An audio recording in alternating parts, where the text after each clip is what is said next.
morning students. In this class we discuss about transformer protection. So basically we know that in a transformer is a static device. Transformer is a static device.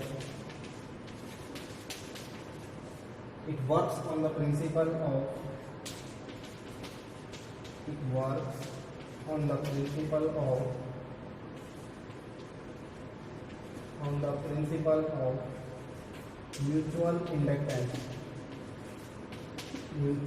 inductance. Transformer is a static device. It works on the principle of mutual inductance. So the transformer consists of a transformer core. Basically,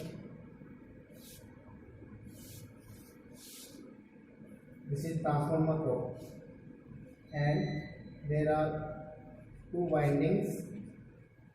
One is primary winding and second is secondary winding. Secondary winding and one is primary winding.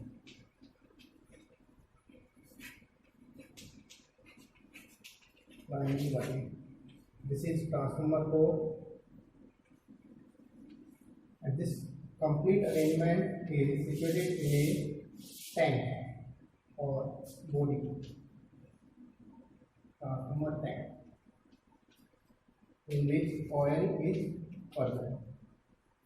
So this is the basic construction of a transformer, in which there is a core and two windings, one is primary and secondary winding.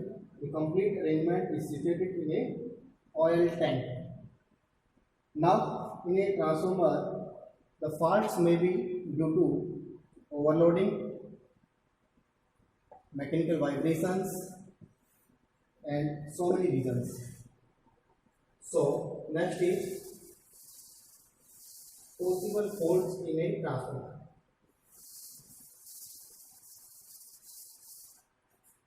Faults in a transformer.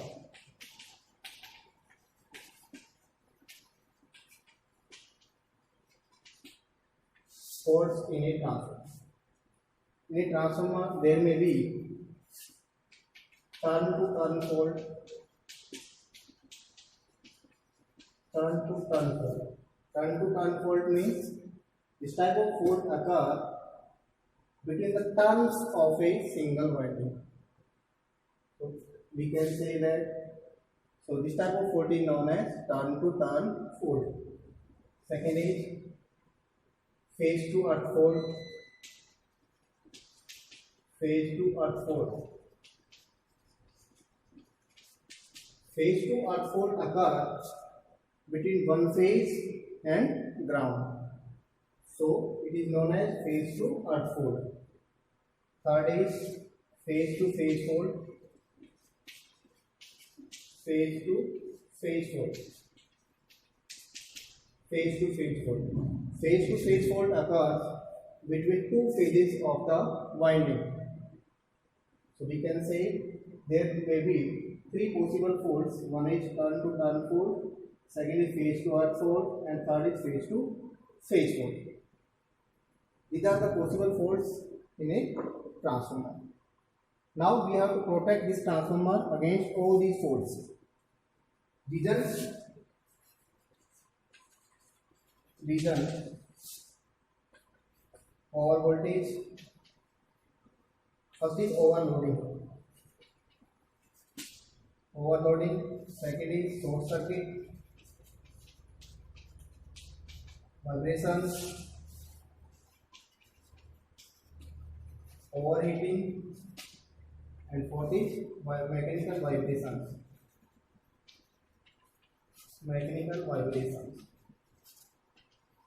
In the body.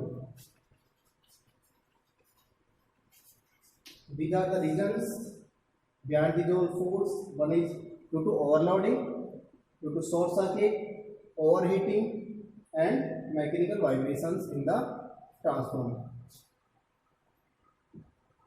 Now, first of all, we discussed about overloading. So first, heading is transformer protection against overloading. Now, transformer protection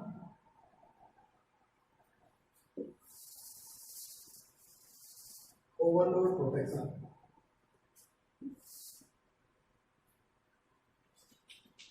Overload protection. Overload protection.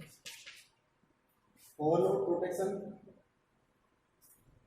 Overload means when our transformer is connected to the supply and at the secondary end of the transformer there is variation in the load, means load is increased, so due to which current in secondary will also increase and which may cause heating in the transformer winding, so our transformer may damage.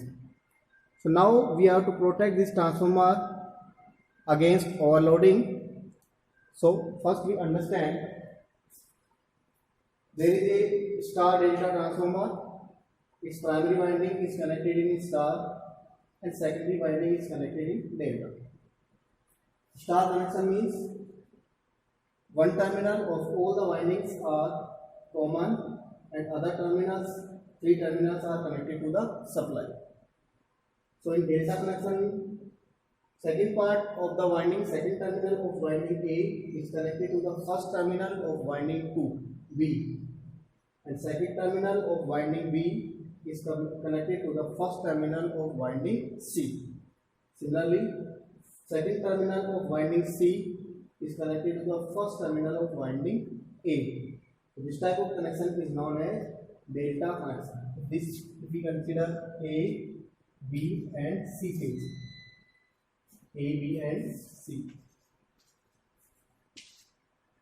So this is first terminal A dash, B dash and C dash. So this connection is delta connection. Now at the secondary winding end we connect 3 CT, each CT in a phase. So there are total number of 3 CT which are connected in the secondary of the transformer.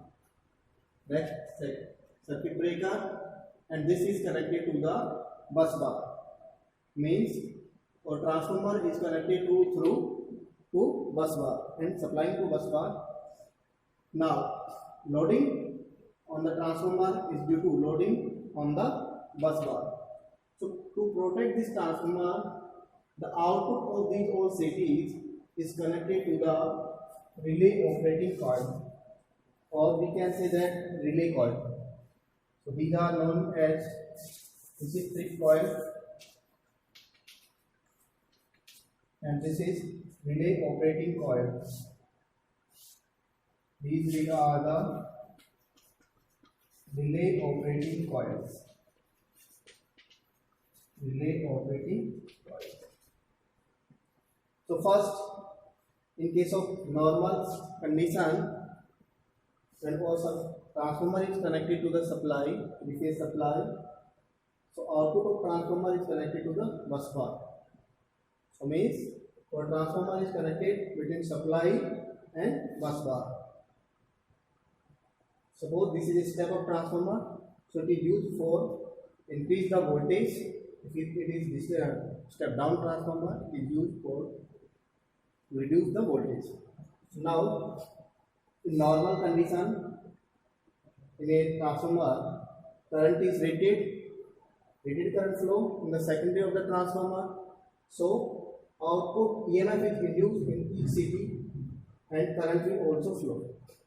Now this current flow in the operating coil of the relay, but in normal condition this current is not sufficient to operate the tripping coil.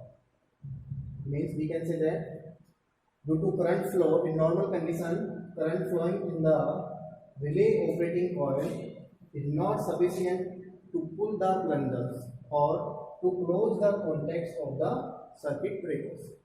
But if there is overloading, so due to overloading, output current of the secondary of transformer increase.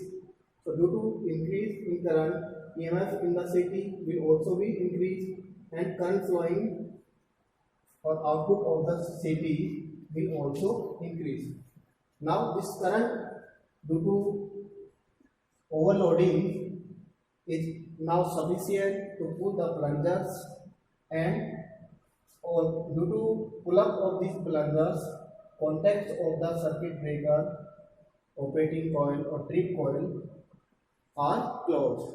Now due to completion of the circuit of trip circuit or circuit breaker, current flow in the coil of trip circuit, so it will energize.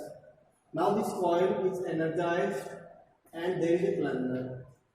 This coil pull up the plunger or it attracts the plunger towards itself, due to which contacts of the circuit breakers get open.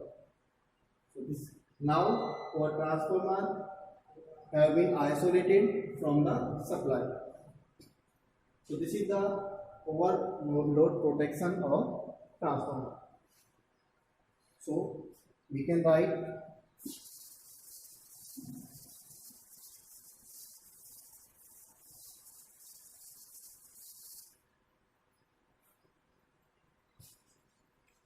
let me consider a star delta transformer,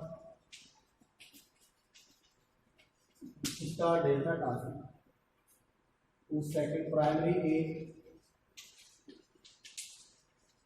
primary is selected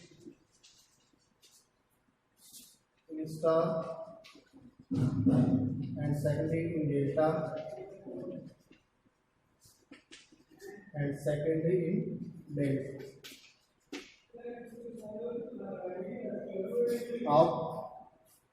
Output at the secondary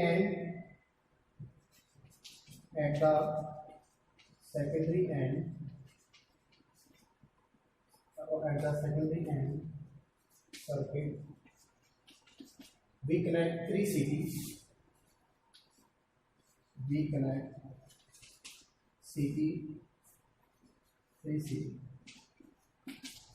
one in each phase.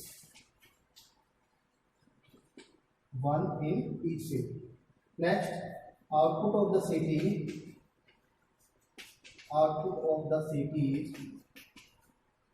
is fed to relay operating coil.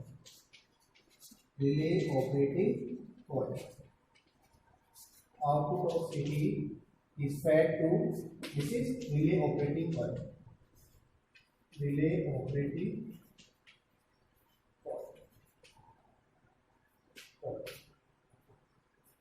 Output of CT is fed to relay operating coils. Next,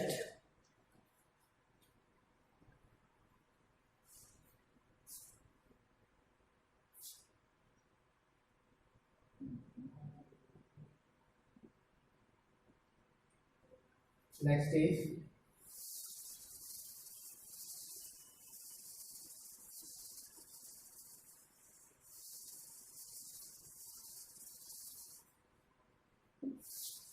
normal operating condition.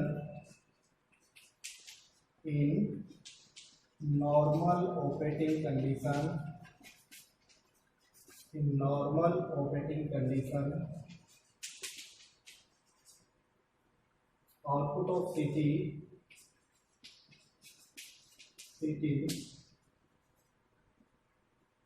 is not sufficient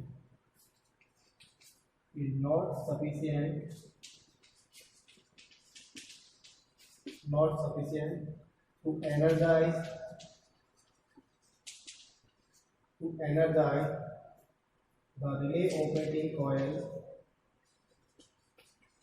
the relay operating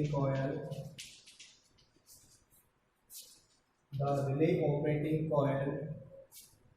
Up to the magnitude up to the value,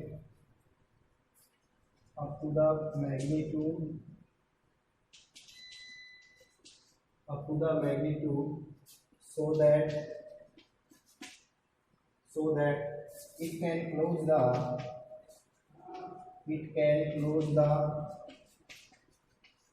contacts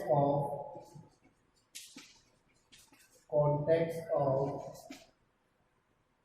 circuit breaker, contacts of trip coil of circuit breaker, contacts of trip coil of circuit breaker. Next, in case of overload condition,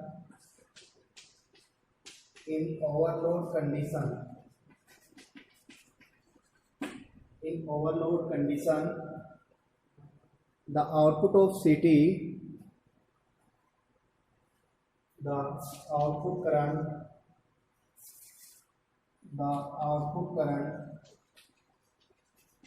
of CT is now sufficient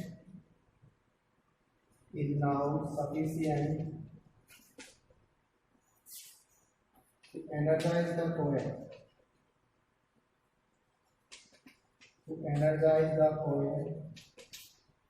so that it can close the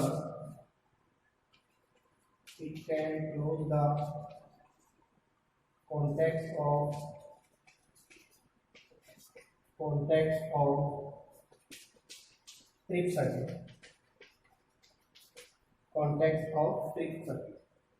Now our trip coil get energized.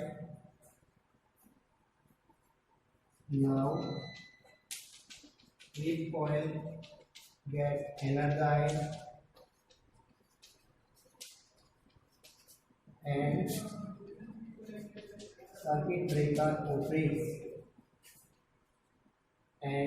circuit breaker operates to open the